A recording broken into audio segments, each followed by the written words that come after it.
An amateur tops the pros on the PGA Tour as Nick Dunlap captures the title in California. Hey everyone, welcome into another edition of On Tour with Jon McCarthy, presented by Callaway. Rob Wong joined alongside by Toronto Sun national golf writer Jon McCarthy. And what a way to start off the month for the PGA Tour season, as 20-year-old Nick Dunlap became the first amateur in 33 years to win a PGA Tour title, winning the American Express this past week. Jon, considering how long it's been since something like this has happened, how impressive is what Dunlap was able to accomplish? Well, it's incredibly impressive, obviously. He's 20 years old. I mean, he shot minus 29. He was in the same group as Sam Burns coming down the stretch, one of the best players in the world. And it was Burns who sort of blinked first. Dunlap needed a 6-footer on 18 to close the deal, and he rolled it in. So it definitely is impressive. And it shows that the gap between the best college players and the best players in the world, it's as narrow as it's ever been.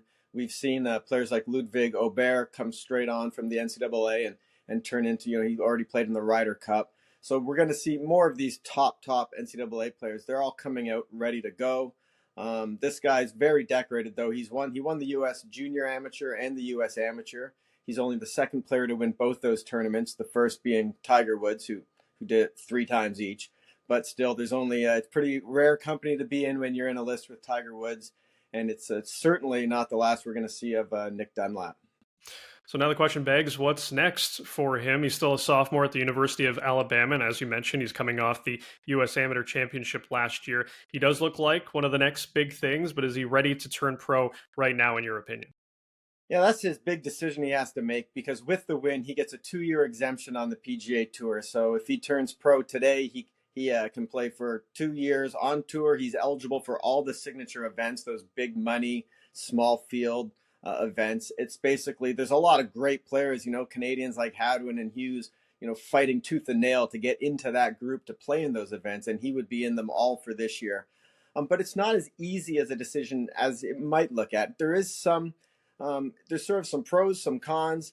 If he stays as an amateur, first of all, people are like, well, the money. The 1.5 million he would have won for winning that tournament, that money's gone. He didn't get it because he's an amateur, and he doesn't get it if he turns pro. So he's probably made a bunch of friends on the PGA Tour as his 1.5 million gets spread across the rest of the field. But money's not going to be necessarily as much of a driver as you might think, because you might have noticed he's wearing head-to-toe Adidas during the tournament. He has an NIL deal with Adidas, so he's getting paid already. He can sign more of those image and likeness deals if he stays at Alabama. He hinted that there's some unfinished business that he wants to take care of at Alabama, maybe win a national championship with his team. It's easy for us on the outside to look at him and say, well, you should just turn pro, obviously. But, he has an entire life that he would be sort of walking away from to do that. And as it is, with his U.S. Amateur win, he has access. He can play in the Masters, he can play in the U.S. Open, and he can play in the Open Championship. So if he turns pro, he still will play in the Masters. He still will play in the U.S. Open. He won't have access to the British Open. That's one of the harder tournaments to get into as a young American, so there could be something there. If he turns pro, he will play in the PGA Championship instead of the Open Championship. So he gets into 3 majors either way.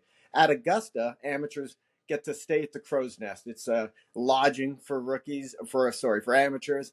Not sure how much that would matter to him, but no amateur's ever won the Masters. And it's Bobby Jones' tournament, the greatest amateur ever. So not sure how much of a golf historian he is, but as an amateur at the Masters, it's a pretty cool place to play. If you were to turn pro, all of a sudden, he then can get into, like we said, all those signature events. And that's probably the best path to go, because he will be playing starting next week at Pebble Beach against the best players in the world. Then a couple of weeks later, he would be at Riviera again in one of these limited field at Tiger's event, the Genesis. Then the Players' Championship, and then into the Masters. So he's playing great golf right now. We know that. And the thing with golf is, and he knows it, and anyone who's ever played it is, when you're playing great golf, that's the time to strike, sort of when the iron's hot, because we all know the game can go south real quick. So the fact he's playing so well right now, his best option probably would be to turn pro and get in those reps against the world's best players leading into this major championship season. But there is a third option on the table. There was some tweets right after he won from Phil Mickelson and John Rahm, who you might know are at Live Golf.